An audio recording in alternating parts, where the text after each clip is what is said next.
What's going on, everybody? What's going on, everybody? I'm your host, Tyrus Wilson, back again with another live. We're here with Will.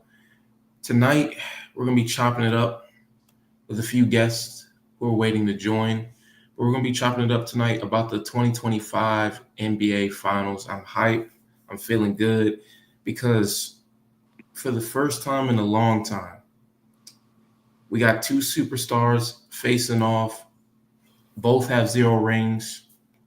Both come from franchises that really don't have a whole lot of success historically when it comes to championships, and they both have an opportunity to do something unprecedented for their franchises. So that we got the Pacers and the Thunder, and I'm hyped. I'm really hyped for this series. It's just refreshing, you know. How do you feel, Will? How do you feel about this finals matchup? I'm hyped too. Like two small market teams win, cause usually it's the Celtics, the Lakers, but two small market teams. The NBA, this will make the NBA better, cause this is probably the most watched playoffs since I don't even know when. But the fact that there's two small market teams that just made the jump up as they did, is really like good for the sport and all, and like just good for the two fan bases. So yeah, I'm hyped. Yeah, you mentioned the Lakers. I got my Lakers jersey on, I for the see. my LeBron jersey on, just because we chopping it up about the NBA. I know my Lakers got eliminated first round, and my real team, my first and foremost team, the Wizards. I mean, we don't even need to discuss Yeah, them, we don't but acknowledge them, especially you because know, of draft lottery. But that's a whole different story. But unfortunately, yeah. But yeah, like you said, that's a good point. As you said, two small market teams, Indiana, Oklahoma City. You know, two teams that we really don't see in the spotlight enough. We really don't. And I think what Halliburton and Siakam have done for the Pacers, they've put them in the forefront. I'm gonna be honest, y'all. I'm gonna keep it a buck. These weren't the two teams I wanted in the finals. They weren't. The two teams I wanted in the finals were the New York Knicks and the Minnesota Timberwolves. But wow, that's not how it shaked out. why is that? Well, I wanted those two teams because as a fan of a team that's been in poverty for a long time, the Washington Commanders, formerly Redskins, have been poverty a long time. The Wizards have been poverty like since forever, but we were close with John Wall and Bradley Beal that one year. And I know what it's like to be a fan of a team that sucks. The Knicks, they've sucked for a long time, and they've never gotten over the hump. They never have. So I kind of felt bad for their fans. I got some sympathy for them, and I'm like, look, I would love to see the Knicks go all the way. Also, it's just exciting. The Knicks are they've always been an exciting team. You know what I'm saying? From the mellow days, missing those days for real, the mellow days. But Brunson, Cat, they have an exciting duo. The Knicks are a very exciting team, so I wanted to see them go all the way. But it is what it is. The Pacers were the better squad. And then on the other side in the West, hey, Anthony Edwards, he's a great basketball player. He brings a certain type of mentality that we don't see in today's game. He's very exciting. I'm definitely a fan of his game for Uh, sure. I'm Definitely. not saying he is, but he remind me of Kobe. I'm not saying he's Kobe, but like his mentality and 100%. just how he like go about things. Yeah, like he not scared of nothing. Like it don't matter if you're the number one seed, he's gonna like give it his all for the team and stuff. So that's definitely like a Kobe mentality right there. I feel the same way. I feel the same way about it because he's bringing a mentality that's just it's not very common in today's game. We always hear the unks, the OGs talk about how the NBA was back in the day, and the mentality that guys like Michael Jordan had, Isaiah Thomas, Dennis Rodman, Scottie Pippen, Patrick Ewing, Charles Barkley, Gary Payton, all those type of guys. The mentality that they had in their day, it's very rare nowadays. I'm gonna be honest. I mean, you know, our era, probably the 2010s, you know, that was our era, and then now Mhm. you got the new era. But the mentality, I think Anthony Edwards is the only one that really has that mentality. He really is, probably. He really is. What's going on, Mr. Ron? How you feeling? Oh, my peoples, Hello. what's going on out Hello. there? Yeah, brother Will, Tyrus, man, good to see you guys, man. It's been a little while, huh? Yes. Yeah. What's going on? Hey, man, a lot, man. Things have been jumping on this end, and I can't say, enough about the super excitement. I know we're talking about b-ball, but I'm very excited about my off season, and I'm sure we will be talking about some other things pretty soon once the NFL camp. But good stuff, man. No, great playoffs so far this year, guys. Have y'all been enjoying it as much as I have? I mean, Yes. Yes. yeah, Like the playoffs. It's been like this has probably been one of the best playoffs in like recent memory. Cause I would say like it's so unpredictable that you don't really know what's gonna happen next. Like yeah, who would have thought that I mean the Thunder they was the best team like for the whole year, but the Pacers, what was they like the fifth seed, I think, going all the way to the finals? It's just like so unpredictable that you like, what's next? yeah, for real, man. I mean, I was listening to that, and I don't know what you guys have touched on so far, but I do believe this is what the commissioner kind of wanted. I think the Big Three era is finally dead and gone. You know what I mean? Yeah.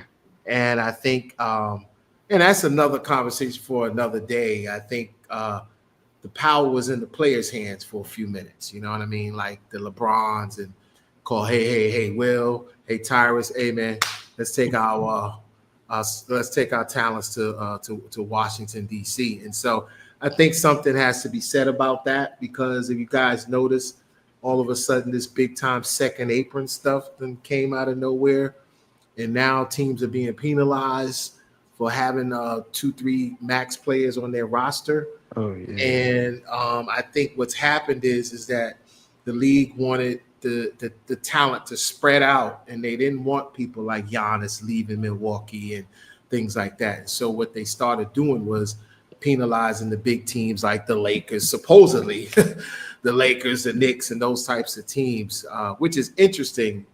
What the Lakers pulled off, I still shaking my head to that. A buddy of mine had Brad Stevens on his train, and he said that even Brad had no clue about the Luka trade. Wow. So that's a whole nother story. Wow. Sorry to put your business out there, Brad. But anyway, bottom line is he didn't even know. And he said he knows a lot about what goes on in the workings of the NBA. But back to the point, I think they got what they wanted. They wanted to kind of spread the wealth and get these teams balanced. And so now it Yes. goes back to what you said, Will. You really don't know, who's going to be. It's a battle of attrition. Who's going to be the healthiest team coming to the end of the year? Whose team are playing their young guys? Whose team are developing a 8-man roster and a 9-man roster instead of what Mm-hmm. like my coach does. Like they said that they don't even think he would play 9 players if he had a baseball team. So this is the new thinking I think that's going on in the NBA. So I know they're very excited to have OKC and Indiana, 2 small market teams. Although OKC looks like a big time college town to me. I don't know what you guys think about those guys. Oklahoma?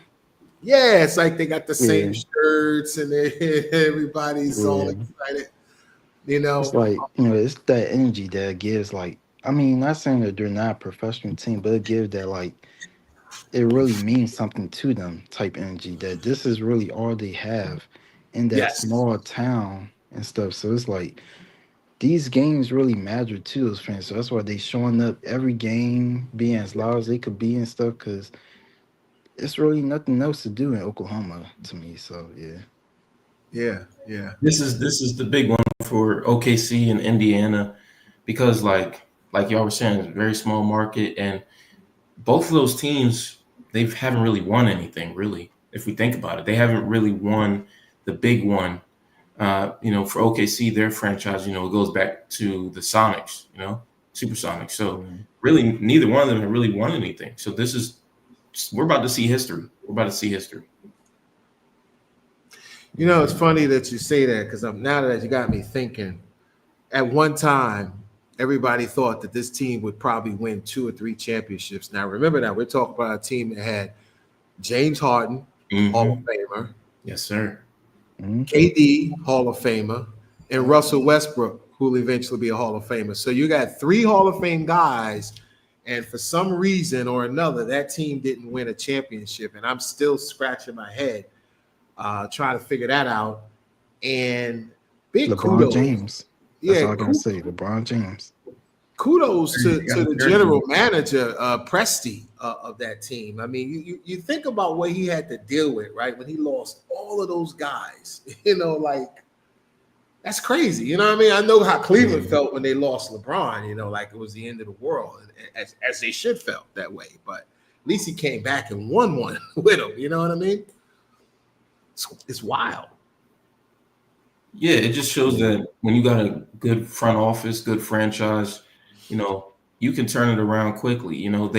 The Thunder have always been a contender. They've always been a team that's going to fight. They're going to be in the playoffs. They're going to be in the mix.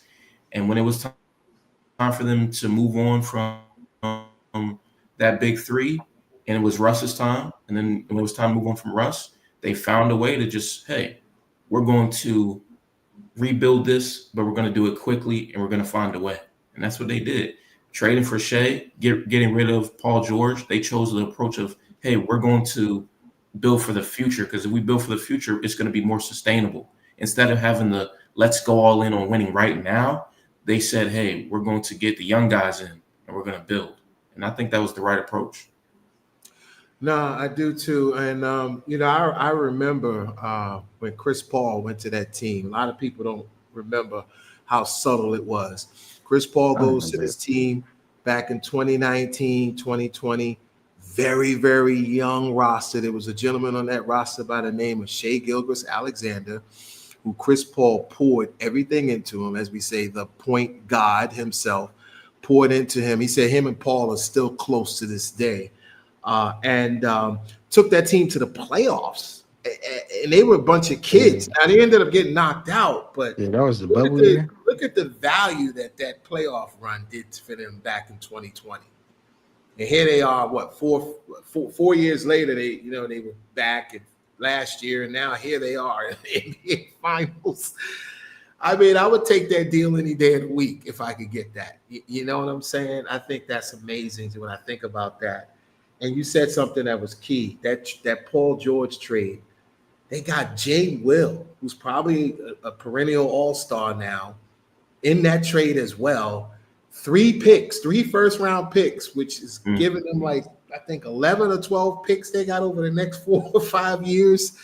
I mean, it's unbelievable to have a playoff team with those type of picks, like top picks. Usually playoff teams like the Lakers, they get the bottom of the barrel.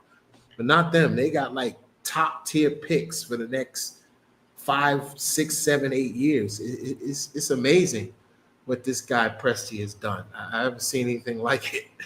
It's crazy.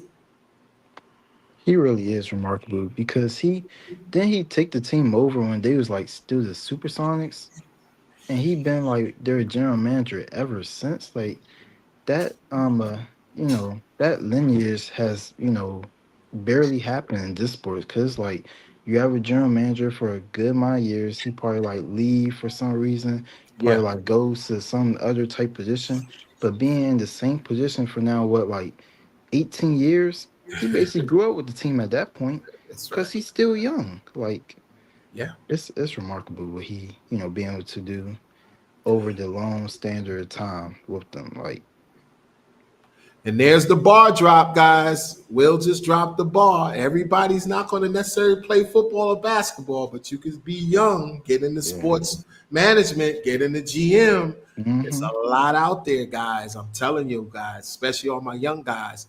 Don't sleep on those positions. I'm telling you. Yeah. Because that guy will be around for the next 10, 20 years. He'll see players come, go, come, go, come, go. So good point that you brought out, how young he still is, Yeah, he's like 45 right now, It's and he crazy. been with them for like 18 years. So it's like, It's crazy. yeah. Yeah, that's amazing. So what is your take on Indiana? I think well, first of all, let me put some respect on the name of Rick Carlisle.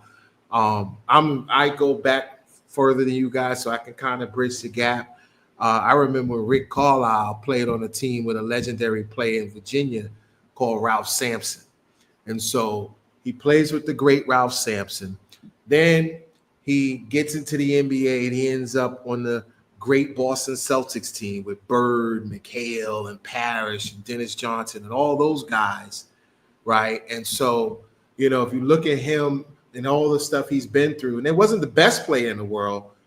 I was a great shooter, obviously, in college, but the fact that he's been able to glean from all those guys, you know, and I know this doesn't come off well with some of my New York fan base, but he absolutely coached circles around Tom Thibodeau in the playoffs. And this was one of the biggest issues that I always had with Thibodeau. I mean, don't get me wrong. I know Thibodeau is a good coach. I would never question him being a good coach. But in order to win an NBA championship, you have to be a great coach, or you have to have great coaches around you, right? Like Tibbs was the defensive coordinator for Doc when they won that chip in Boston. But for me, when Johnny Bryant and walked out the door, and you saw what he did when he went to Cleveland, they won 64 games. And Mike Woodson went to Indiana, my heart sunk. I was like, we're in big trouble. I love Jalen Brunson's daddy. He's a great guy and all that. He's a good, decent coach. But if you paid me $20 million, I couldn't name any of the assistant coaches on the New York Knicks. I have no idea who these guys are. And Mo Cheeks, I mean, this guy's just waiting for the retirement check. I mean, he's just sitting there, he's chilling. And I've met Mo multiple times when I conducted on Amtrak. He's a great guy. But Rick Carlisle coached circles around the Knicks. I mean, his roster, his adjustments, his matchups. I mean, it's like he had more to give. He just like was holding back. Like, well, my option 3 works. I need to have to go to 4, 5, and 6. I beat him with my third option. So, this is going to be a tough series.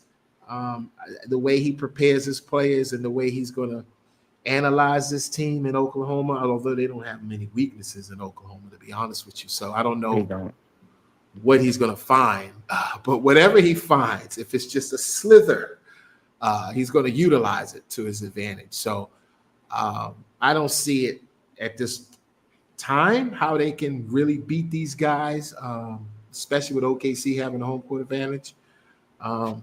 But I don't know. I have a problem with the way the referees have been calling the series. It's like they turn switches on and off. I've seen some very questionable calls in each and every one of these games. So I don't know how many of the games you guys have been watching, but it seems like it's always some kind of a situation where the refs look like they're putting the game in their hands. You know what I mean? So I don't know. It's just my take on that. And I hate to bash refs because, you know, I get it.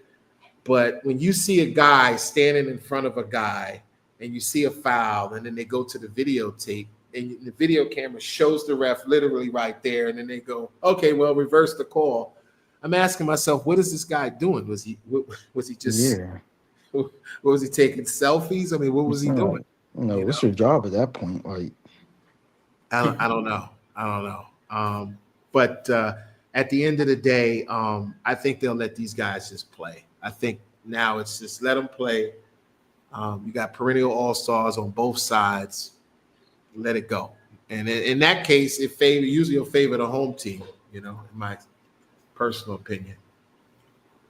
Yeah, I think the refs have been questionable.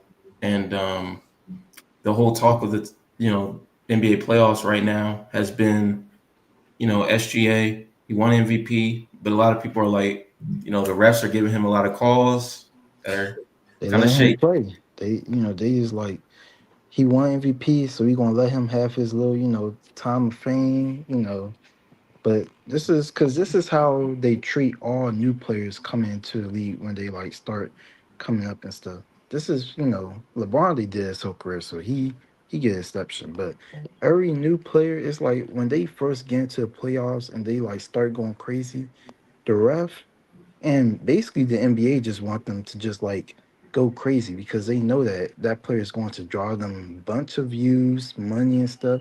So that's why they're just going to let him play and like, give him every single call in the book that they could give and like just, he travel, they gonna look the other way. So hey, you know, And yeah, I dislike the style of the game now. Not to sound like an OG because I'm not, but listening to my OGs and their viewpoint about the NBA now, and just watching, some clips because I can't time travel.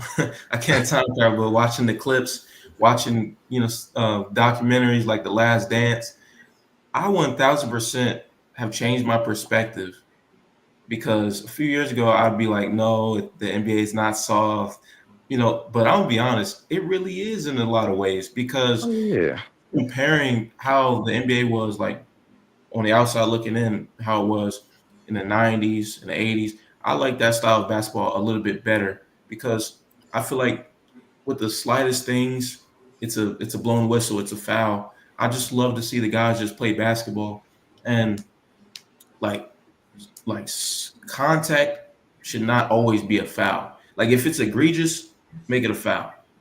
But it's like a little bit of contact shouldn't be a foul, and I think that's what it is sometimes. That's how they're calling the game.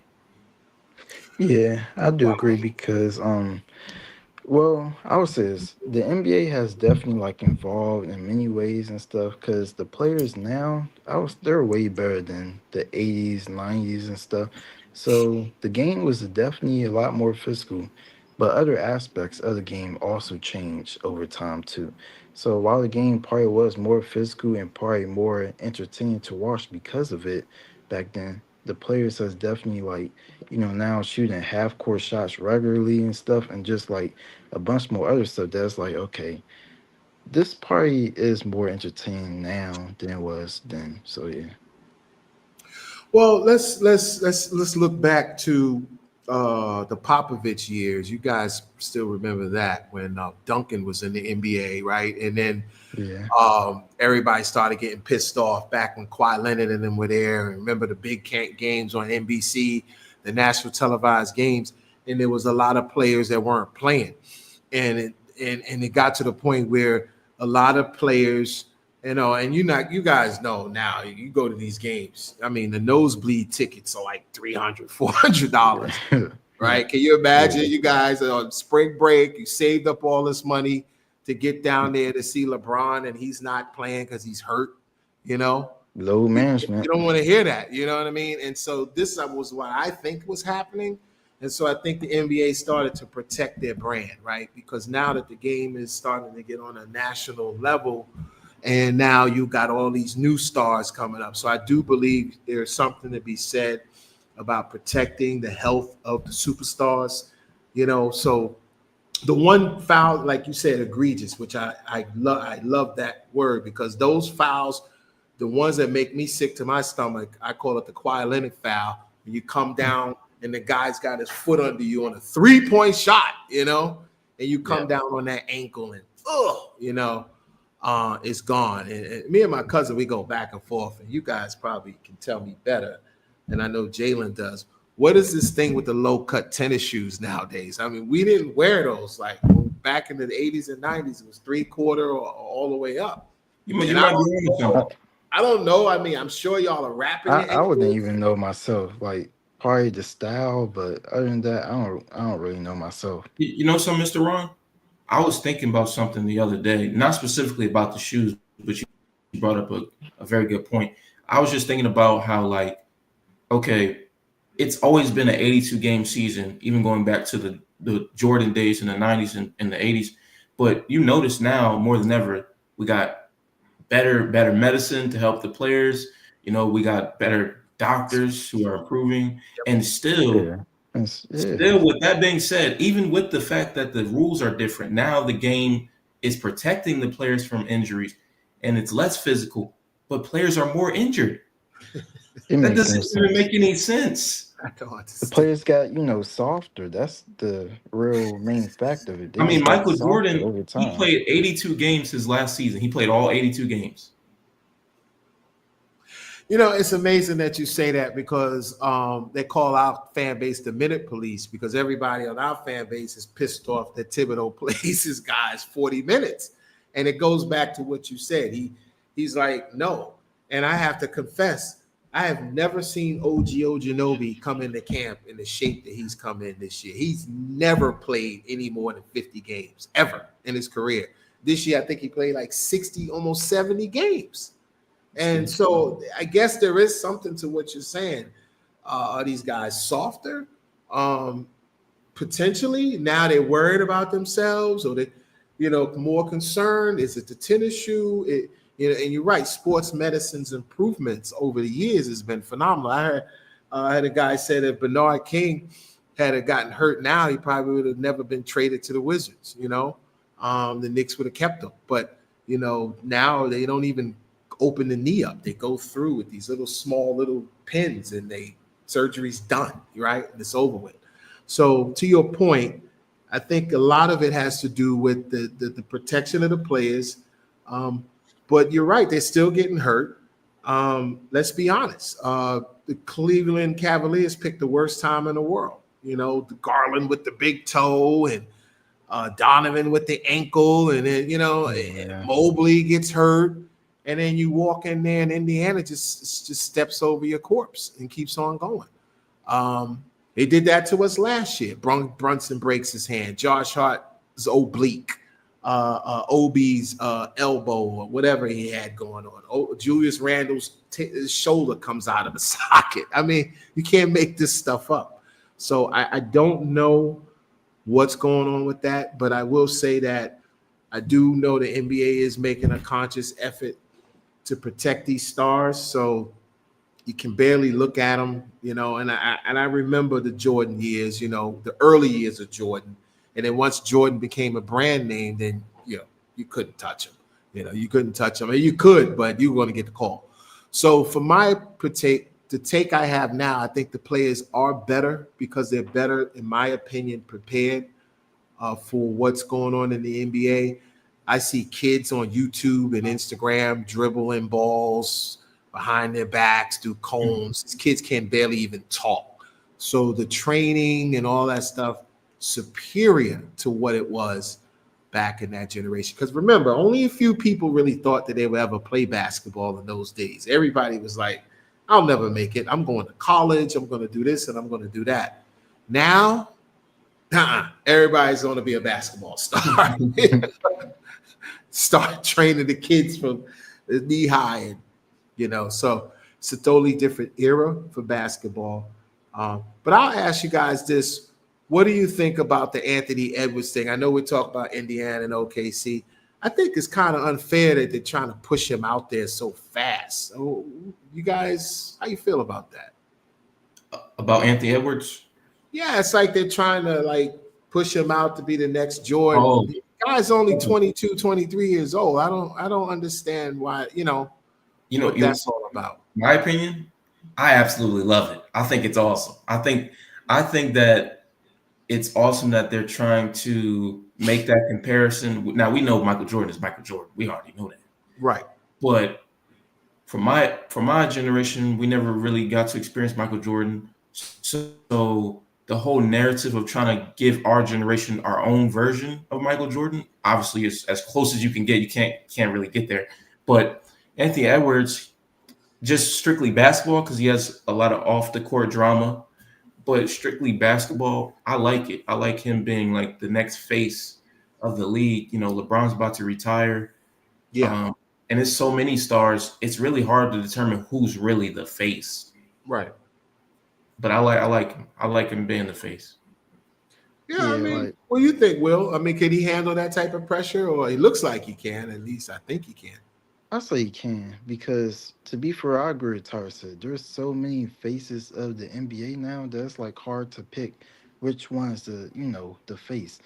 But Anthony Edwards, he definitely is on that pedestal of being considered one of the best basketball players right now. And it's really good for the generation who, never really had their own, to call all right, I watched this dude grew up, how people, saw LeBron come into the league and now they see him leaving. People saw Michael Jordan come into the league, now they see him leaving. I could be like, oh, I saw Anthony Edwards coming to the league. Yeah, I'm gonna be able to see him leave. So it's really good for us to be able to, call him the best player in the league. Yeah, no, I like what you're saying. And I also like the fact you guys are making clear note that there's a lot of stars in the league. And I think when we were coming up, of course, there's always that one star that everybody wants to be like. But then we had so many stars that we can pattern. Like for me, because of my size and I was the butchers. So I patterned my game a lot after Barkley because he was short, he was physical, right? And so I played a lot like it, right? And so in my generation, everybody had that star that they could emulate on the basketball court because we had such a variety of stars, right? And I think I see that with what you guys have. You guys have a variety of stars. We're not even talking about Wembanyama. I think Wembanyama is going to be your version of Kareem Abdul-Jabbar on steroids. That's bold. On steroids.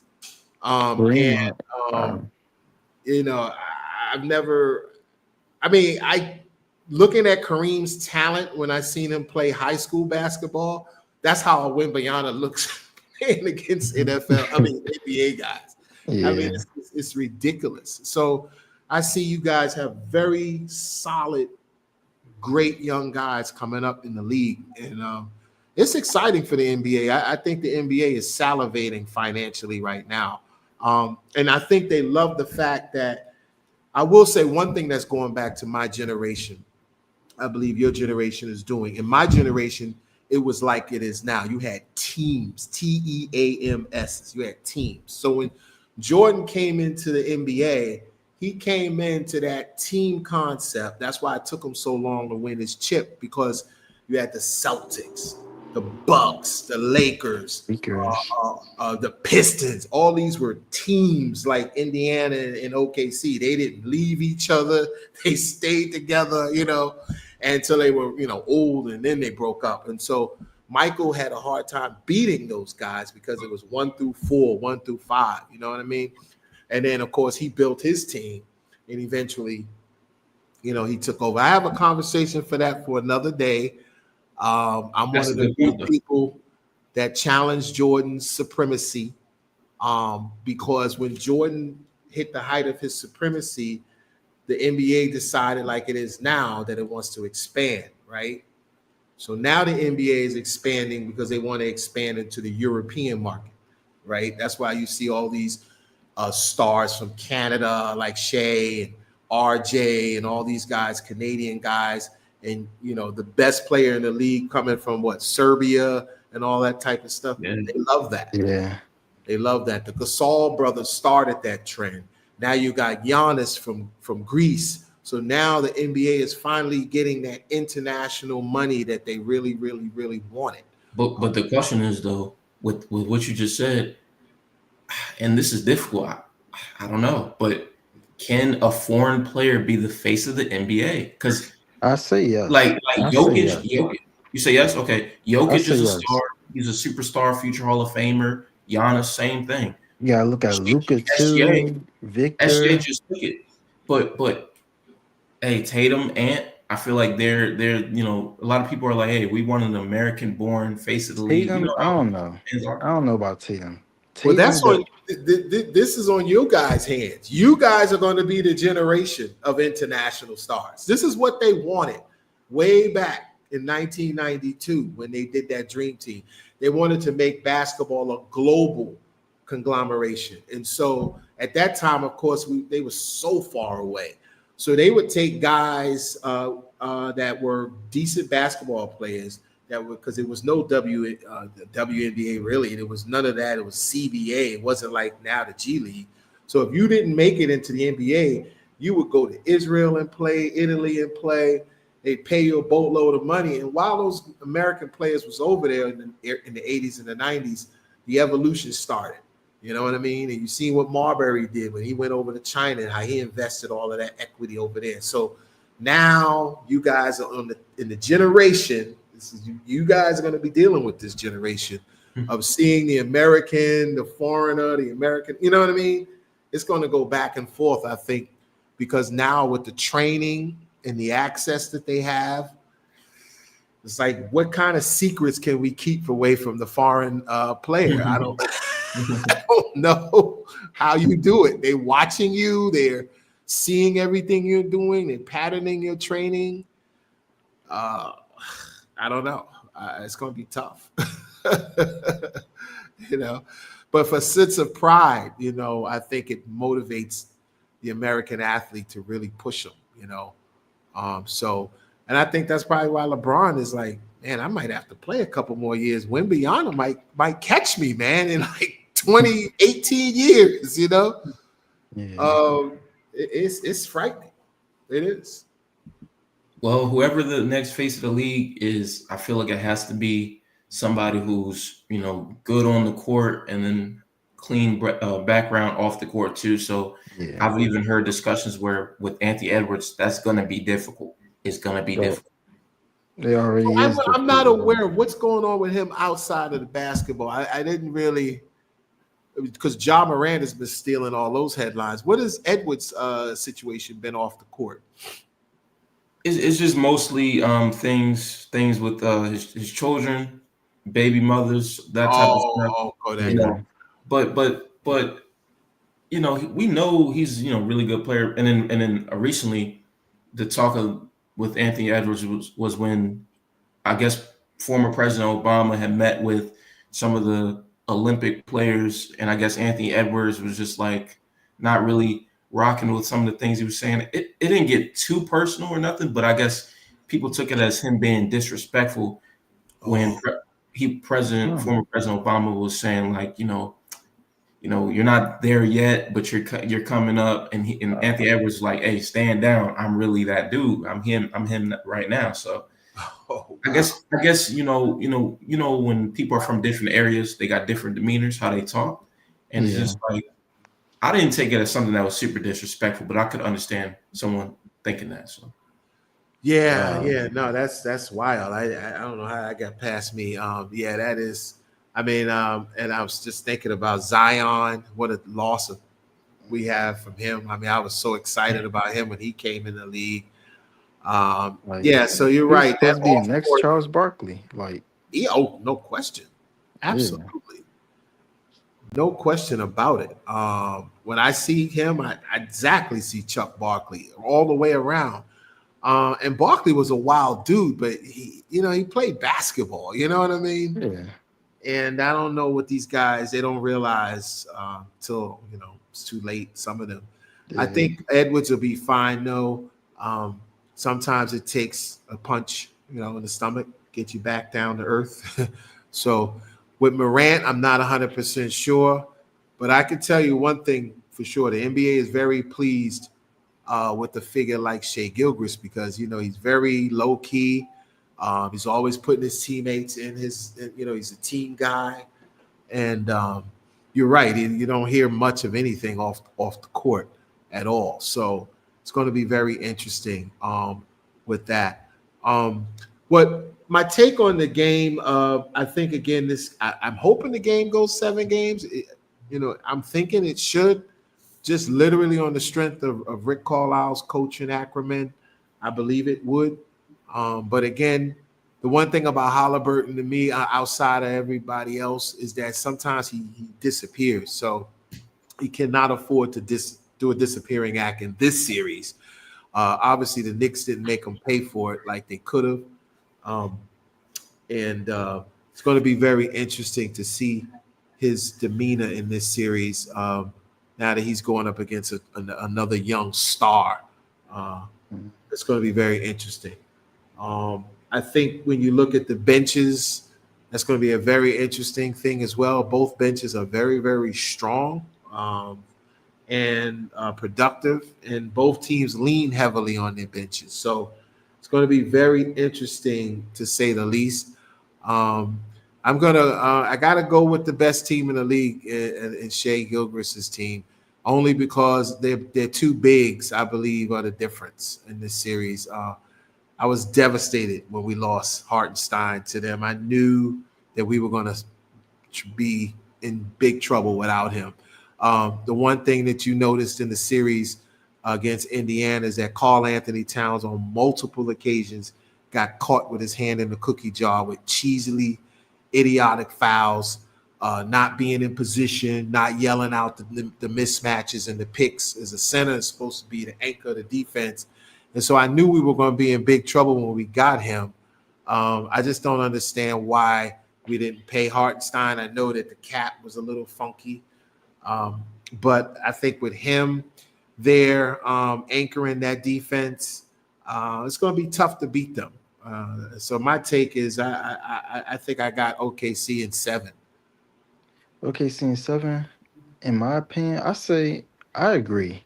I won't say 7. I say probably 6, because I'm like OKC, they're just too deep for Indiana. Like Indiana, they are on like this little Cinderella run right now, but OKC, they're just too good. They have two bigs. Like this too big lineup is really like taking over the NBA and stuff with like, how Cavaliers and now OKC, like this really is like the new NBA right now. So with this too big lineup that OKC have, they definitely are going to like win, and I say almost every metric of the game. Like Indiana, they are a good team, and they do have like like the depth and stuff to hang with OKC. But when it really comes down, I see like OKC, they're just like better in every aspect of the game than Indiana. So because of that, I definitely see OKC winning in about 6 games. I give Indiana 2 games. I give them 2 games, but overall, OKC definitely is going to like pull away with this, series. Wow. Yeah. That's I'm giving Indiana credit, but I can't argue with that call either, because Yeah, Indiana hiccups the wrong way and they OKC do. steamroll them. Yeah, like OKC, they only had one series where it was like, questionable, and that was literally the Denver series. Every other series, they just like tortured the team they was going against. So I see this being the same way. Yeah. So we're talking about all these superstars. We're talking about all these stars in the league, and there's so many stars, but there's no one face. We're waiting for the face of the new generation of the 2020s. You know what I'm saying? We're waiting for that face, and even beyond that. What's up, Jaden? Welcome to the live. What's up? Let me go ahead. Show this. That team is out. That team is out. Hey. We all got on jerseys of teams. Yeah, out, brothers. It's my boy, Yeah. Loyal. Oh, wow. Go ahead, Mr. Filson. Yeah, I was gonna make my pick real quick, but Jaden, before you join, Mr. Ron, he got the OKC Thunder. You said in 6 games?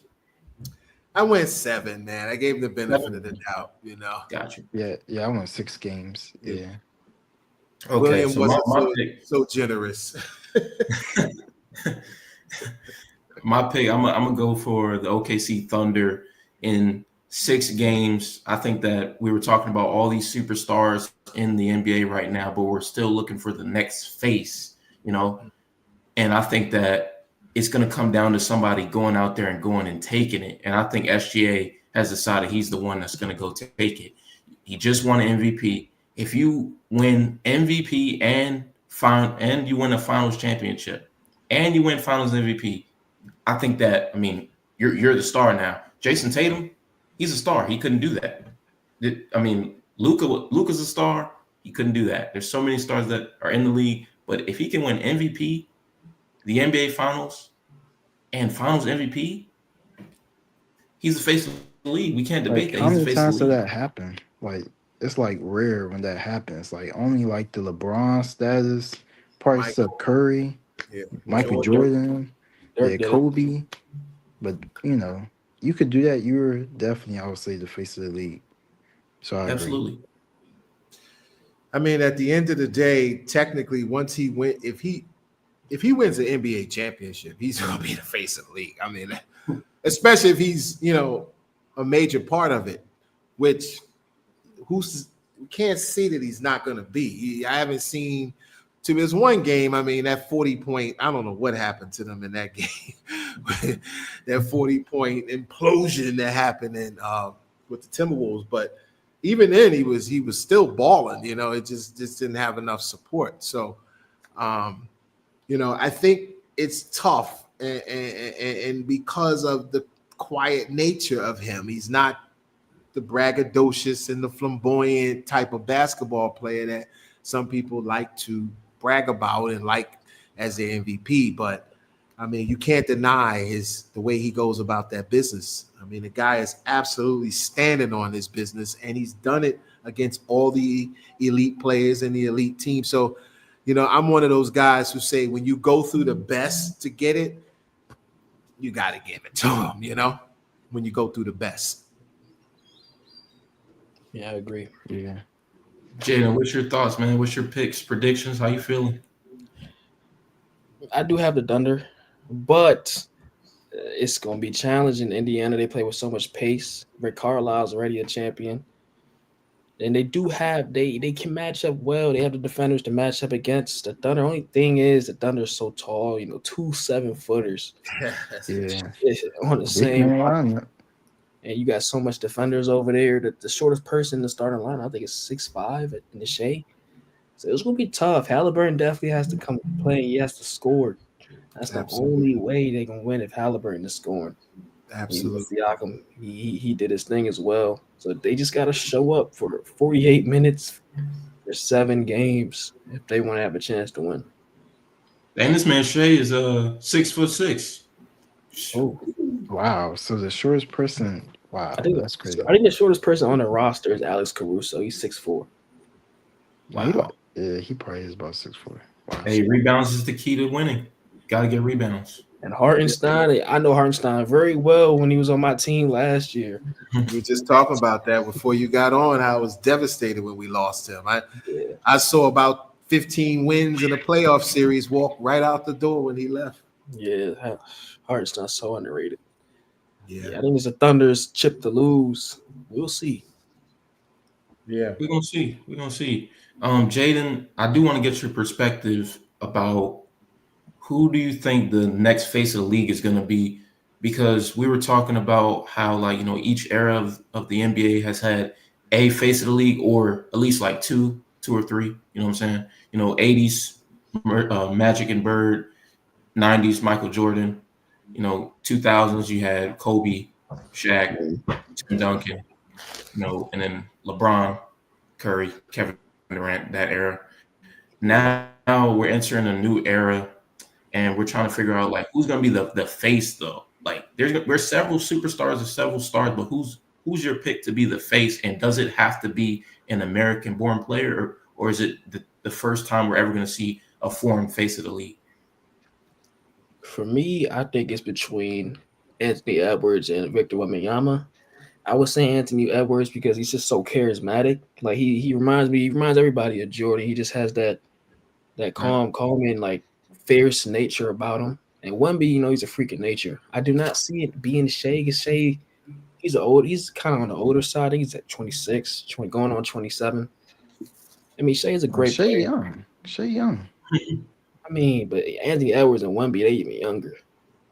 And the success that Anthony Edwards has had, 2 back-to-back Western Conference Finals at age 23. Yeah. Yeah, that's crazy. Very hard to do. I think before you got on, I actually picked Anthony Edwards as well. And I brought up some of the same points, with the relation to his comparison to Michael Jordan. And I just feel like our generation, we need a Michael Jordan type player. No, for the folks watching, I am not saying he's Michael Jordan, but what I am saying is the similarity as far as build, play style, and the key one is mentality. I don't think nobody in the league has the mentality that Anthony Edwards has. That's if there's any player in the league that's mentality is closest to Kobe, Michael Jordan, it's Anthony Edwards. And it's like coming to the league because Michael Jordan, he didn't win his first title until when 7 years. 7 years took him 7 years. Yeah, 7 years. So he has a lot of time. I will say this though, and there's one thing that I don't know about AE that I definitely knew about Kobe, I definitely knew about Michael. They got up in their guys, man. They got up in their guys' stuff, man. And Edwards comes across as a very likable guy. So when I read that Jordan Rules book, man, and I read the stories about the players that hated him, that almost fought him, and all that stuff, I was like, oh. And you already know what Kobe ran up in you. Everybody, him and Shaq used to fight all the time. Yeah. You know, he would get so mad because Shaq can go out, party, go to strip clubs, and do all this stuff and roll out of bed and still give you 30 and 20. And he was in the first one in the gym and the last one out. And he always felt that Shaq just didn't have the same intensity that he had. So that's the only thing about AE. I don't know if he can duplicate those two guys. But now LeBron wasn't that kind of guy. Remember, he was more of a laid back guy, right? Everybody wanted to play on LeBron's team, right? Because he was the opposite. And I remember when Kobe got up in him at the All-Star game, was like, yo, you got to stop, being a nice guy and shoot the ball more and do this and do that. And, Yeah, I actually think that kind of hurt LeBron's career. LeBron was more, these are my boys, and he won. So, and he's the all-time leading scorer. He did it his way. So, I mean, AE could do it, but I don't know if he would have that type of behavior, attitude toward the players like Kobe and Jordan had. Well, it's going to take him some. It's going to take him some time to really build his leadership characteristics that Kobe and Michael Jordan had.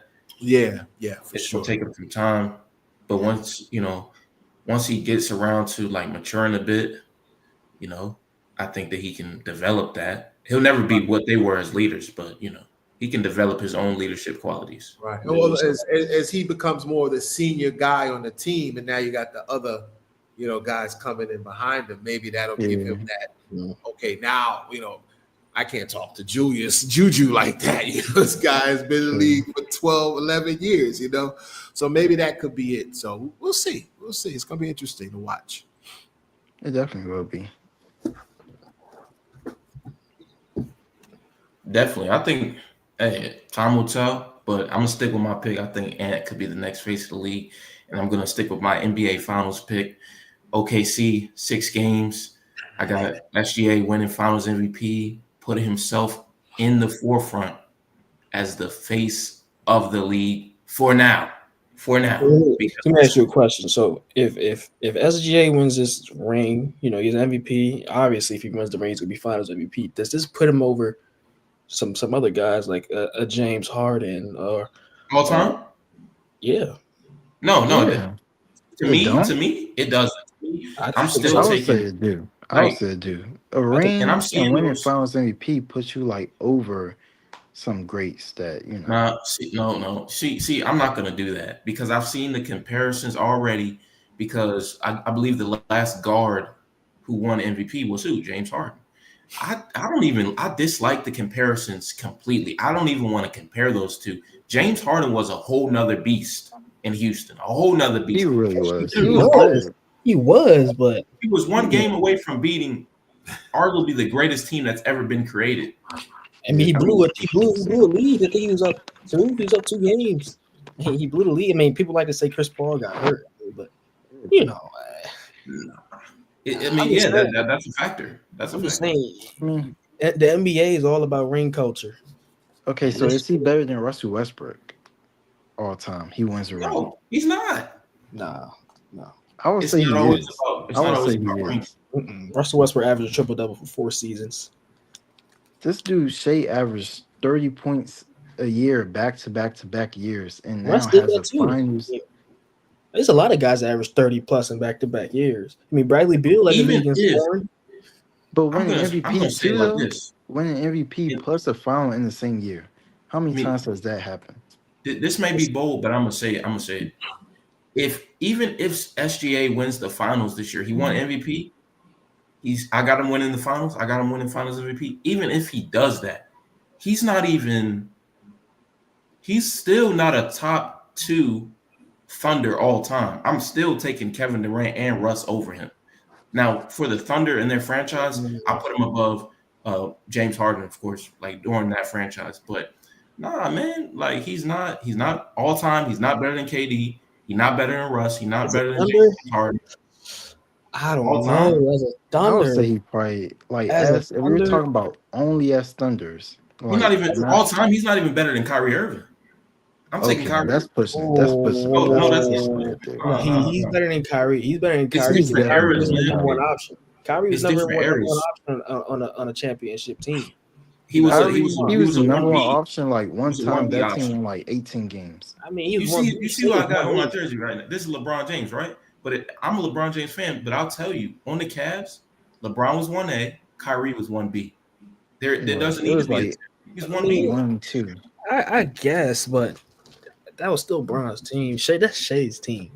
LeBron could go to any team in the league right now. It's still gonna be his team because he runs it. That's the type of player he is. He doesn't have to be the best anymore. It's gonna go his way and what he wants the team to be. Kyrie had opportunities to go and be that 1A on the Celtics. He had an opportunity to do that. Yeah, he didn't. Didn't He do lost to LeBron with The the Nets- Celtics. So like, you know, I mean, I think what you guys are Never do it. debating is going to come out in the end, no matter what. Shea Gilgeous still has enough time to write his script, right?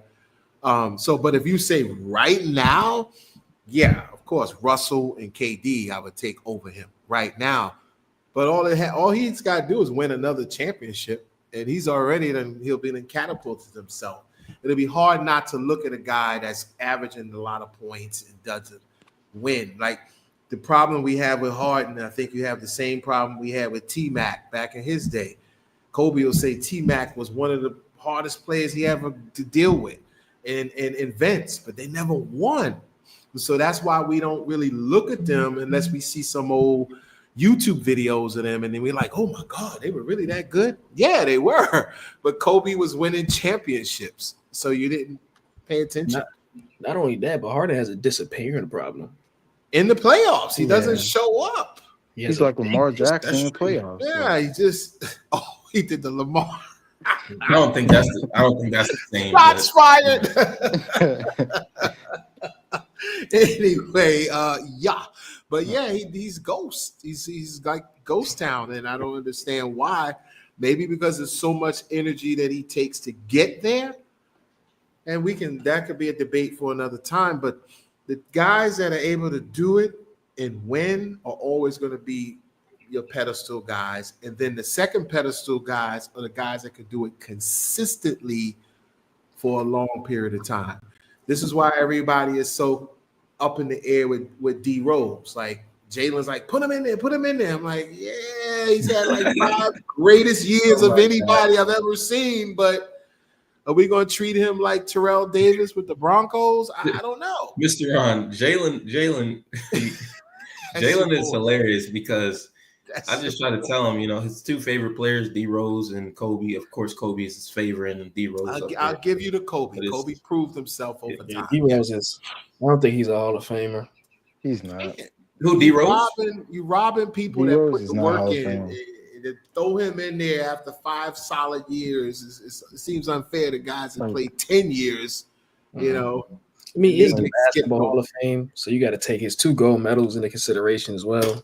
But oh, Really? I mean, I can't put D Rose in the Hall of Fame. No, But because Definitely a that's star. like that's like what Mr. Ron said. Putting Terrell Davis, like you can't put someone off of like 3 good years. It has to be like longevity, I should say. that's a being big part of it. consistent. Yeah.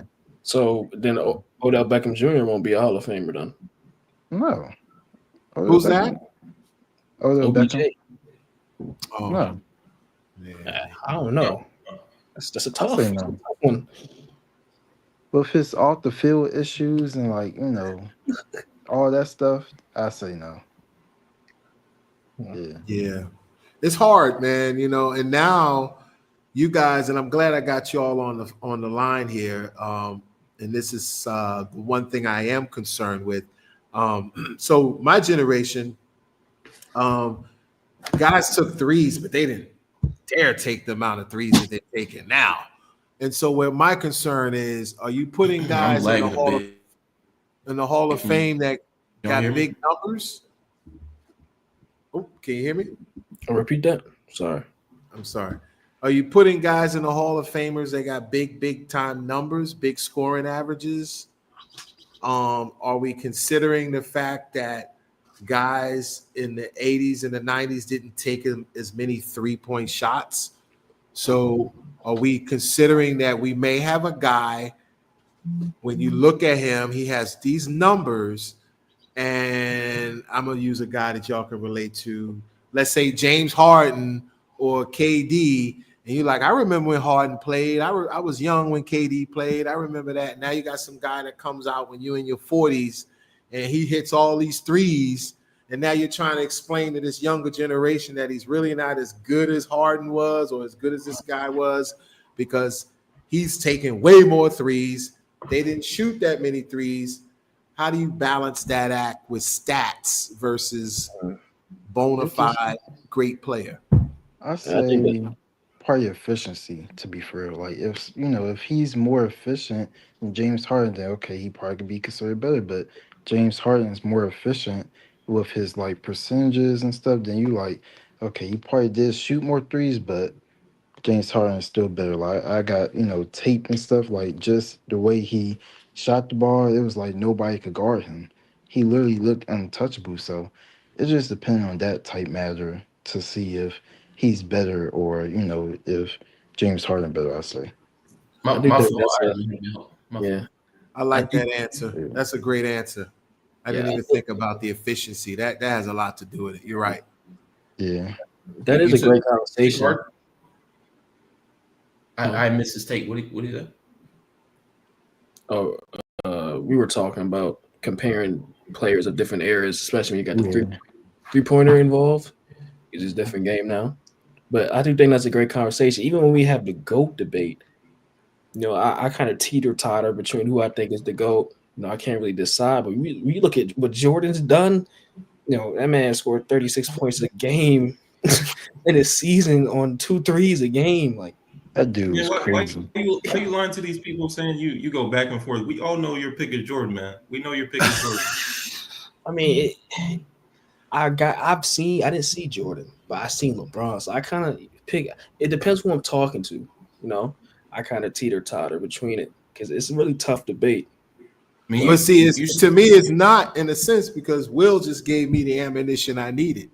Because if you look at these shots, if you look at Kobe shots and Jordan shots, and you look at LeBron shots, LeBron scored way more points than they did on less shot attempts than they did. Oh, so you're Jordan or you are LeBron? I'm going with LeBron. Yeah, so I go with the LeBron. Then people are saying, he's 6'9" and he's this and he's supposed to score better. I'm like, listen, I don't want to hear that. Karl Malone, Barkley, Shaq, Kareem. Are we gonna pick on these guys because they're right at the basket? If you really want to talk about it, I can make an argument for Kareem being better than LeBron all the time as well, especially when you talk about basketball. Not after him passing him all time. I don't think you can do it after. Yeah, because Kareem, he played more years. That's the only thing Kareem has. I mean, LeBron has over Kareem. He also has the fact that he's the best player on the team that beat a 73-9 Warriors team, which is arguably the greatest team of all time. If you want to go there, Kareem's era is not LeBron's era. LeBron's era is way better than Kareem. No disrespect to Kareem. No disrespect to Kareem. He was on super teams with era, the Lakers. His competition is better. Yes, his competition was better. No. Kareem, it's amazing you mentioned Kareem. Kareem should have been mentioned when everybody was pumping Jordan up there, not now. When everybody was talking Michael, I was the one crying for Kareem, and nobody wouldn't. They was like, "No, man, Michael." So now, don't throw Kareem in now that my guy done took him out. And passed him. He passed him fair and square. So now that I have LeBron stands on here, we can really get into it. The thing that separates LeBron and Kareem and Jordan is the defensive side of the basketball. You want to talk about Jordan, 9-time all defensive as a guard. He was a defensive player of the year. I hear you, but can I interject? Who was Michael Jordan guarding? Because in the 90s, that was a center-dominated league. It was dominated by big men. In Michael Jordan's era, who were the top shooting guards? Clyde Drexler and who else? Joe Dumars, Reggie Miller. I Steve mean, Joe Smith. Dumars. he Steve dominated Smith. his I era. love him on Where's NBA 2K. LeBron's defensive? Where's LeBron's defensive teams? Where's his LeBron's defensive in player of first the team year? defense. He just hasn't won a defensive player of the Like year, which three I get times? that. Like 3 times? That's not impressive. That counts though. You can't take it away just because it's not a lot. I mean, you talk about Michael Jordan, 5-time MVP, 9-time All Defensive, 6-time champ. Jordan is. I'm not- I mean, it's So I'm let me ask you a quick question, Jaden. Do you think the Jordan era was better than the era that you've seen LeBron playing in? I mean, it's more physical.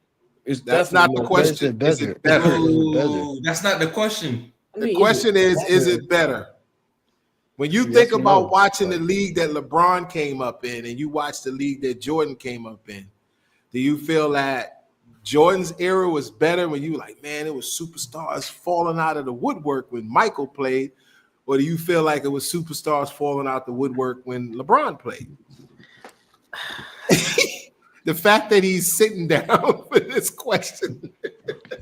we want to talk about league evolution. Jordan, Kareem, these guys dominated their eras. LeBron didn't. Curry arguably dominated LeBron's era. If we really want to talk about it, They had the Well, same I'll give you championships, credit. though. Kareem's era was very difficult. It was plethora of superstar bigs when he played. So I'll Russell give Wilson. Kareem a pass. But Michael's era. All right, let me ask you a question. Michael Jordan beat a bunch of teams in the finals. How many Hall of Famers were on the Phoenix team that he beat? Was Charles Chuck, Barkley it was only in the Hall Chuck. of It was Fame? only Chuck. How many Hall of Famers was on that team that he beat with Gary Payton? Like About- two, right? Sean Kemp. Only Kemp? Gary Payton. Kemp not a Hall of Famer. Sean Kemp not a Hall of Fame. His How name- many about Hall of Orlando? Famers was on that New York Knicks team? And you know this hurts me and you to our heart. like How many Hall of Famers was on that Knicks team that he played Definitely 500 times? I mean, Zero. if you want to go that One? route, Oh, LeBron you lost win. to You the win. Mavericks when he went to Miami first time. Yeah. The only Hall of Famer on that team was Dirk, and he lost. Right. Jay And that's, Kidd is not a Hall of one- Famer? It's the only scratch that people Jay can Kidd ever is bring not up. a Hall of Oh yeah, Famer? you're right. You're right. I'm forgetting about Jake. Jake Kidd was old as dirt, but I'll give it to you. He's I'll still on the take him. team though. He still got. He the was our veteran, best point you know. guard when we had him. As The whole old as he knock on was. LeBron, the whole knock on LeBron, and the fact that he didn't dominate his era, that whole tape. Well, to be honest, I could respect that. I could respect that because Curry did very well in this 2010s era. But you got to realize LeBron's era, like this is like when I hear OGs say LeBron ruined today's game. LeBron's era was like he got drafted in what 2003. So to say that this era, like today's game, is ruined because of LeBron doesn't make any sense to me. But going back to your point about LeBron and that era. LeBron, we have to accept the fact, and I'm not trying to discredit Michael Jordan because when we get into these conversations, I feel like it's like, oh, you can't be a LeBron fan unless you hate on Jordan. You can't be a Jordan fan without hating on LeBron. I think both of them are awesome, honestly. Watching The Last Dance, I wish I had a time machine to go back to the 90s. It looks amazing. It was amazing. Look, like Michael Jordan's a legend. But when we try to discredit guys like LeBron, he's 4-6 in the finals, right? Yeah. But I'm guaranteeing to you, I'm telling you right now, in front of everybody, the teams he's lost to and the teams he's won together, he played better teams. He played better teams. I'm telling you right now, hold on, let me finish this. I'm gonna give it to you. I'm telling you right now, and everybody here, in LeBron's era, there is no 6-0. There is no 6-0. He's facing better teams. There was zero chance that LeBron was going to go 6-0 in the finals. Against those Warriors teams. We're talking about the Spurs, the San Warriors, the Antonio. Celtics. Oh my gosh, man! What are we Like talking it's about? just His insane. art- That's It's my not only forget. knock on Michael. The Michael Jordan teams, the first era of Michael Jordan, if you look at the old posters, he's going up against, excuse me, guys out there, white boys in booty shorts. He's jumping over them. Oh my god! Then after he dominates their era, he comes into the league when they expanded the league, meaning they watered down the teams. Miami came in, Big Country and the Vancouver team, remember them? Orlando, remember them? So now all of a sudden you break up Toronto. the team and you spread the stars out and move them away. because all the teams were loaded when he came in. He couldn't beat those teams. Then the 90s, they broke those teams up and they watered the NBA down. And then he just took off and did what he was supposed to do. Now, did he do what he was supposed to do? Yes, he did. So I'm not going to take nothing away from him. But the LeBron James era, he went up against 3 to 4 Hall of Famers on that team in Golden State. I promise you, Kerr is a Hall of Fame coach. Draymond's a Hall of Famer. Clay is a Hall of Famer. Curry's a Hall of Famer. Then when he lost against Popovich is a Hall of Famer. Parker's going to make the Hall of Famer. Duncan is making the Hall of Fame. Ginobili will make the Hall of Fame. So that's 4 Hall of Famers on that team. Bruce Bowen. And that Dallas team is probably the best team I've ever seen. They had the Matrix, Sean Marion, the Jet. They had Caron Butler on that team, Jay Kidd, and Dirk Nowitzki. They were loaded. They started. Can I ask you this? They were loaded. So LeBron is a superstar who had to play against other stars, and he got 4 rings. I mean, he's lucky he got that. LeBron is a see, now y'all maybe hate on LeBron. LeBron is a fraud. He ran to Miami to go join D Wade. He went to D Wade's team because he couldn't get out of the hump. So is Chris Bosh a fraud too? Because he also left his team and went to that team. Only averaging what 18 points for his career. He was a star player. No, he was a star player. We only discredit LeBron for leaving his team and going to a team. Jordan, we only do that. There's only 2 players we hold accountable for that. We do that. We say, oh, LeBron's a fraud for that. We say Kevin Durant's a fraud for that. When in actuality, no. What other GOAT conversation player has done that? Kareem. It's not a no. If it's a fraud move, it's not just about being in the GOAT conversation. It's a fraud move for everybody. You have to keep it the same. You can't. But it's not a fraud for LeBron. LeBron went back. He went back to Cleveland. Did KD go back to OKC? He went back to Cleveland with a stacked team. Golden State tried to get him back this year. Kevin Love. Those are all stars. Kevin Love went after LeBron came. LeBron was on the team and then came up. And then it was just Kyrie. It was just Kyrie. He brought in K-Love. It was just Kyrie. He went back. That's what I'm saying. He made amends and he gave them the only championship that they ever got. I'm sure that's a wash. So I can't say nothing to that. Draymond got suspended. That's why. You said Draymond's a Hall of Famer. You said he's a Hall of Famer, so we got to take his Hall of Fame impact. But Draymond, Draymond miss Game 7? They had a chance to win in Game 7. He played. Everybody knows that Game 6 down 3-1. That's pivotal. No. The Celtics lost in Game 6. They won the series. The Knicks lost in Game 6. Game 7 is when the series was won, man. The Warriors had a chance to win it. They lost. I mean, that is a March Madness type Game 7. I mean, anything can happen in a Game 7, but a Game 6 is important when you're coming down 3-1. Not more than Game 7. A Clay Game 6, 36 points. Like, come on. The Game 6 is the game to play the best in. Buddy, they lost. Game 7 is when it matters most. That's why Kyrie Irving, they're not remembering any shots from Game 6. They're remembering the shot that Kyrie Irving hit from Game 7. I remember playing Game 6. Man. I remember him. Kyrie Irving. LeBron James, that block. They're not remembering any plays that Curry and Clay made in Game 6. They're remembering the block that LeBron James had in Game 7. I mean, I guess. So but what did Curry do in Game 7? What did Clay do in Game 7? I mean, they couldn't do enough. I mean, Curry still beat him, 3 times? So if LeBron Ja GOAT, then Curry has to be in the top 7 all time. Curry's top. I think at the end of Curry's career, when Curry retires, I really do think he will be top 10. And I'm gonna say this: when Steph Curry, I don't know already yet, but I'm gonna say when Curry does retire, he's going to be 100% the greatest point guard of all time. He's Magic. Yeah, he's better. Yes, because first of all, Curry. Let me talk about it, man. Curry has changed the game. Don't disrespect him, bro. This guy got it. This dude. Don't disrespect him, bro. You saw what he did his rookie season?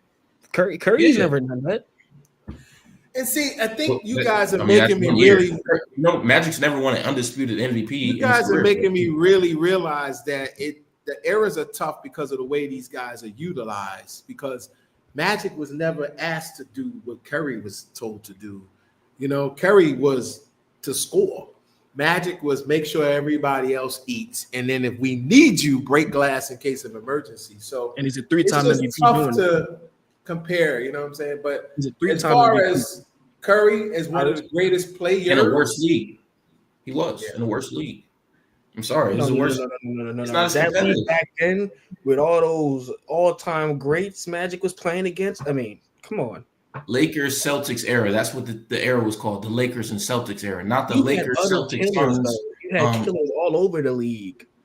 But It's when you always been think about good. Curry, do you think about pure point guard or you think about guard? Like to me, Curry would go down as one of the best guards that ever Guards, played the yeah. game. Not pure Magic point would go down guard. as one of the best point guards. So Curry's more of a shooting But guard. he's like a pass first guard. Like Right he's now, a I'm traditional taking point guard. Magic. Like as of right now, all time, I'm taking Magic over Curry. So this What's man the- Jaden got me. What's going to make you change? Curry's 38 years old. But It's a different gonna make conversation, it 'cause change is- Magic is the best pure point guard, but like Mr. Ron said, but Curry, he's the best like to do it all type of guard. Basically, he could shoot the three. right. I mean, the That's way right. that Curry's changed the And he's the NBA, winner. like, Yeah. why is this even? I'm not trying to disrespect Magic, but Curry's going to go down as a generational conversation. talent that no one has ever seen because he created himself out of nothing. Because before him, guards just didn't really do that. They did, but they weren't as good as he was. you Yeah. can't. I'll say this, Jaden. You can't disrespect LeBron and be like, "Oh, Curry owns him," while also discrediting Curry. You're gonna have to pick one, buddy. I'm not discrediting Steph Curry Curry He's an all-time great point guard, and if he's not one, he's two, absolutely. Yeah, But- he's two, not over the three-time MVP, if three-time I had to Finals pick- MVP, five-time champion. Like, do you not know who Magic Johnson is? Magic Johnson got drafted to a team with a Hall of Fame player, and he didn't have to be the face immediately. He got it done in the finals without Kareem, and he stepped up. That was amazing. But I'm He's a saying three-time to you, Finals MVP. Yeah. Curry only has one of those. So in your argument, you're saying Magic because he's Johnson played is with great better players. I than mean, LeBron? he should have got the first one, but hey, they gave it to Iguodala. Why'd they give it to Iguodala? Because he guarded who? The greatest player of all time, LeBron James. That's still why they gave gave it to 38 Iguodala. points, but yeah, I guess. And they gave it to Iguodala. I mean, So in he's your not better than argument- Magic Johnson. I'm sorry. Then he In played your with Kevin argument, you're Durant. saying LeBron Give is it to better KD. than that. Magic is better than LeBron. No, Magic is better than Steph. Magic has 5 championships in 12 seasons. But you said that Steph is better than LeBron. I never said Steph is better than LeBron. I said Steph has to be in the top 10 if you're putting LeBron as the GOAT because he beat LeBron head to head more times than anybody else. And Right, so, I see what so you're saying. Okay. LeBron's your GOAT, then Steph has to be right there behind him. No, he's not right there behind LeBron, but he's definitely top 10. I think you guys want to be tasked to do this. When you're having these debates, you want to go down and first you want to give everybody a position, right? So you guys say, okay, who's the best point guard? Then you got to define what is a point guard, what is a I love center, that. right? So That's you'll real. do all of that, and then you'll put your categories in there. Then you'll say, all right, who is the best talent? Because you might have a point guard who just could play like Magic, could play 5 positions. Magic's talent was ridiculous. He could play center, power forward, or whatever. So then you do that. Legend. And then the third and the creme of the creme is who's the one who steps up in the biggest moments, the biggest spotlight moments. Well, we all remember that Magic Johnson hook shot. We all remember Curry. We all remember LeBron blocking somebody on the backboard. He's done it so many times. So these are the types of things I would do if I'm starting to build this list of immortality, because you have to remind yourself the position they play, everything, and then categorize it now. And I know today is a positionless basketball and all that. They try to make it that way, but still, let's look at things basic, and then we kind of go from there. So that's my only I would add to that. So to use your argument against you, we got to go down the list comparing Jordan and LeBron. So who shows up most when it matters? Easily Jordan, not even arguing. Well, actually, but you said who shows up matters. That's subjective, because if you actually want to go to the stats, LeBron has more game winners in his career. So you just Jordan ask has the more question. meaningful game winners. Instead of giving our opinions, let's go to what. Oh, what let me look it up. questions Who has more actually game is. winners, LeBron or Jordan? Because I know Jordan has meaningful game winners. He has game winners in playoff games and finals. LeBron has more game winners overall. You said game winners in a regular season game in September or October. When I think of game winners in LeBron, I think of the playoffs. I generally don't name a regular season game winner by LeBron. I'm thinking of the playoffs against the Pacers, against the Raptors. I mean, like, what are we talking about? That's the only two. I'm thinking about a game 7 last shot snatch back. He dropped on the floor against the Jazz game winner against Mike. Yeah, and I love Michael Jordan. He's a great player. We all know that he pushed off. And we're just gonna keep it up. You said step back, like he really stepped back. They would have called it in the Knicks series. It would have been a push off. Has more game winning shots in NBA history than LeBron James. You said what? Michael Jordan has more game winning shots in NBA history than LeBron James. So I mean, we're gonna have to check the source on that. But again, you're missing the point. I gave you 3 categories. LeBron's still playing though. Let's go to the next one. At your position, I said. At his position, let's go through it. Around talent, and then I said how you perform on the highest level. You went straight to the highest level of performance. And you forgot the other 2. No, I said we can go through it. So at their position, who's the better player at their position? It's easily Jordan, and Jordan has more competition at that position. LeBron can play 3 positions. He could play point guard, shooting. LeBron can play 5 positions. Michael can't do that. Unfortunately, 5 positions, but that translates to winning. It clearly hasn't. It could. It depends on the coach. Hold on. Winning is first of all, basketball is not a one-player sport. It's actually it's a several-player sport. It's a team game. So winning is not a player stat. Winning is not a player stat. All you can do when it comes to winning is add to that individual player's legacy based off of how much they contributed. LeBron, when he won, contributed the most on his team. When Michael Jordan won, contributed the most on his team. It's a team game. The Bulls were a great team. I won't let you do this. Let's not act like LeBron James has not disappeared in finals. Let's not act like he didn't disappear against Dallas. He didn't disappear against the Spurs. Let's not act like that. Let's not act like he's Jesus. He's not. He beat the Spurs, though. He lost to the Spurs. And he beat them. And he beat them though. But he beat Jordan them has never lost. Jordan's never lost in the finals. He's definitely lost though. There's been plenty of years he couldn't get to the finals because of what? Because who's 6-0 versus Jordan? Who's 6-0 versus Jordan? Bird. Who has a better record against Jordan than he does against him? Isaiah Thomas. So we can't act like you can say that about the 10 finals losses against Jordan, against LeBron. LeBron was playing in a week. You have to get to the finals to lose in the finals. He didn't get to the finals. East a week conference. I mean, as big as you had Melo, you had Paul Melo, and I'm a Knicks fan. Please. Talking about Denver Nuggets. But you're saying that the East was weak. It's not. It wasn't weak. Now it's weak. It wasn't weak in LeBron's era. At the name 3 powerhouse teams that LeBron had to face in the playoffs. Celtics in the East, or like the Celtics was one time, and Jason Tatum as a rookie took him to Game 7. He had to play. He played the Raptors how many times? Are you talking about 2010? I'm talking about overall. But I don't understand. Like, here's the thing when it comes to this, right? When you talk about LeBron and MJ, right? The disrespect on both sides gets to the point where it's like, and it's mostly Michael Jordan's fans who do this. It's okay to say that Michael Jordan's your one. That's fine. It's okay to say LeBron's your one. That's fine. But I notice 9 times out of 10, when someone says Jordan's their GOAT, they go to the extent of saying LeBron's not even right behind him when he is. If LeBron's not 1, he's 2.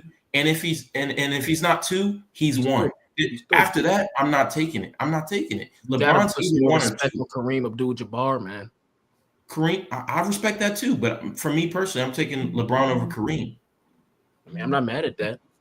A lot of people say that Kobe Bryant, his resume is better than LeBron statistically, if you really want to get into it. Kobe Bryant, how many finals appearances was he the best player on his team?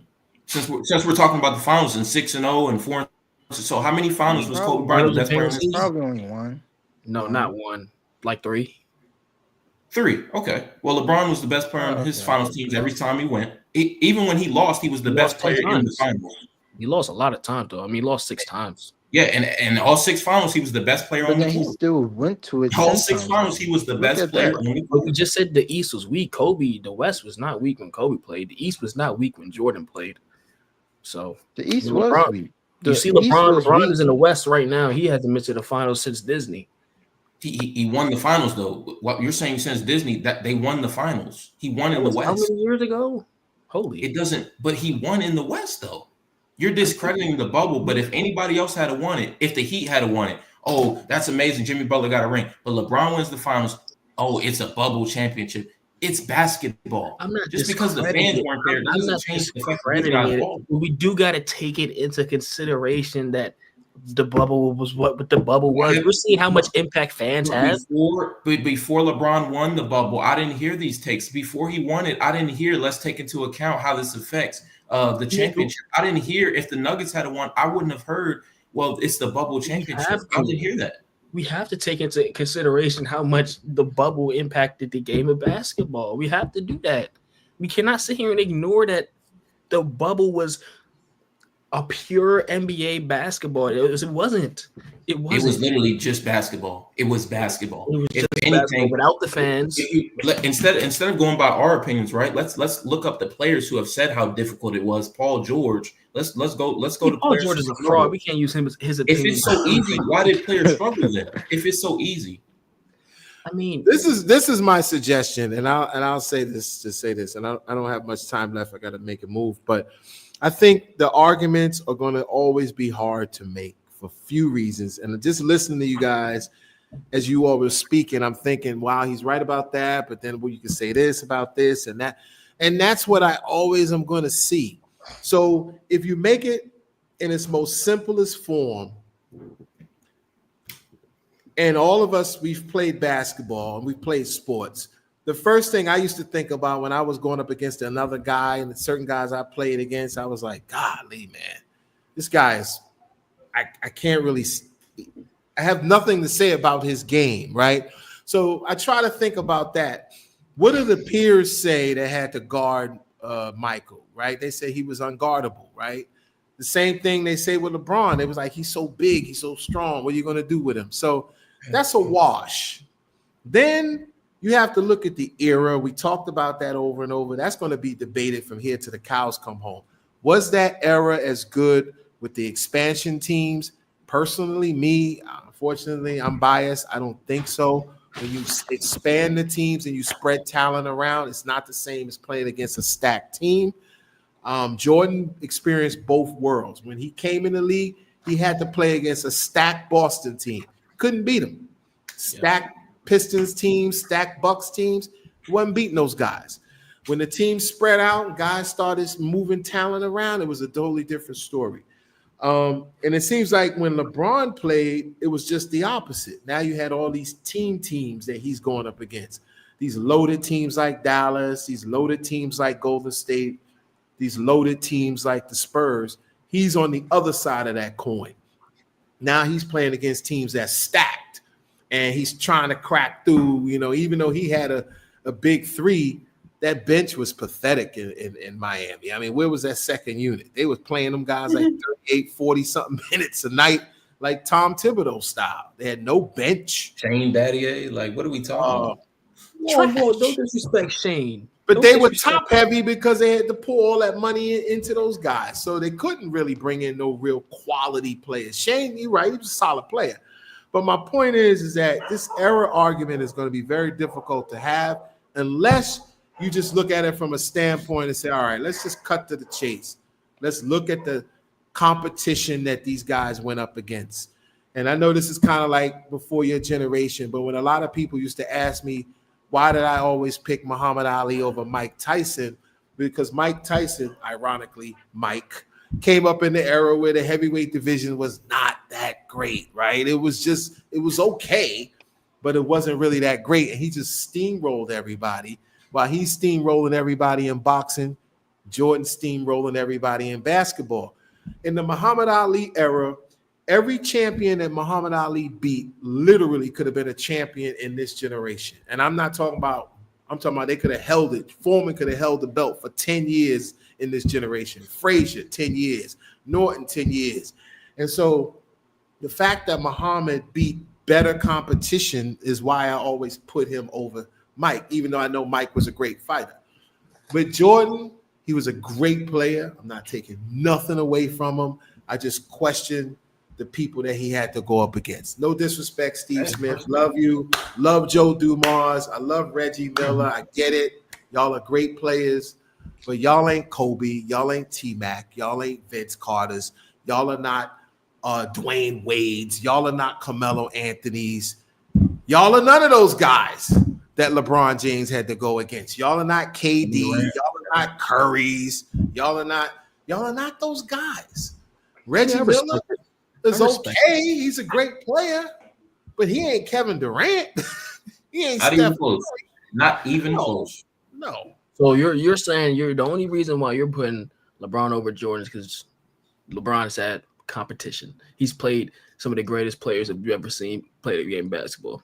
And to prove it, in about 5 years or so, half those guys I named will all be in the Hall of Fame. I promise you that. And half them guys that Michael played will not make the Hall. If they ain't in there now, they're not going in there.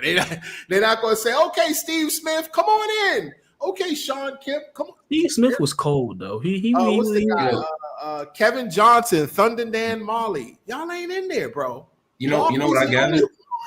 This is my last point, and I'm gonna wrap it up. But what I gathered from what Mr. Ron just said, he's basically saying that he has more respect as far as the athletics. He has more respect for the best player in the best era or the golden era. Muhammad Ali was the best boxer in the best era of boxing, is what he's saying. Right. That's LeBron James is the best player in the best era of basketball. The 2010s was a crazy era. I mean, it was amazing to watch, to be honest. I don't think we'll ever see that again. And I think that's what Mr. Ron said. The 96 draft class and the 2003 draft class. Look up those draft classes. Those two draft classes were some of the best draft classes in the history. Next to Jordan's draft class, of course, with Akeem. I was just about to say that. I knew you were coming. That's why I said, let me just say it now. So those three draft classes, but for some reason, though, those draft classes with Jordan's draft classes brought in the centers and power forwards. With LeBron, they brought in the players that, unfortunately, he had to go up against head to head. So that's where it's kind of like, LeBron, get Curry. You got to guard him. You got to guard Kobe. You got to guard T-Mac. You got to guard Ray Allen. You got to guard Dwayne Wade. And then we're not even talking about guys like Steven Jackson and these other kind of off-brand guys who were a nightmare to guard, even though they weren't Hall of Famers, So, but I'm not going to bring them up. But I think that's my only point. Other than that, I can't take nothing away from Michael. He won 6 championships, so I can't, and I won't. But it's the era. It's just the era for me. Yeah, it really is just the era, Yeah, for sure. But I want to say thank you to everybody watching. We've been talking for a while, chopping it up about the NBA Finals and more topics. But do you guys have any last words? What's your thoughts, guys? Get with it, baby. Tyrus Filson, 4th and goal. Let's do it. Here we go. Here we come. 2025, 2026. Y'all ain't seen nothing yet, brother. It gets better and better. Let's go. It really do. But final thoughts, I have to say, Indiana, show up at least to the finals. Don't let it be like some, 4-0 sweep or a gentleman's sweep. Let it be a good final for everybody. And, LeBron the GOAT. So, yeah, that's all I got to say. I guess we'll be doing another one in the middle of the series. Yeah, I'm down. I'm down for that, for sure. I'm down.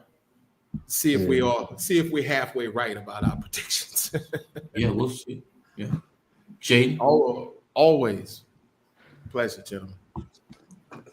Appreciate y'all. My closing remarks? Yeah, just tune in to 4th and Goal Sports, the best guy, good takes for the most part. But yeah. Go Knicks. Yeah, man. All right, y'all. Appreciate it. Go Knicks. Appreciate y'all watching. Till next time.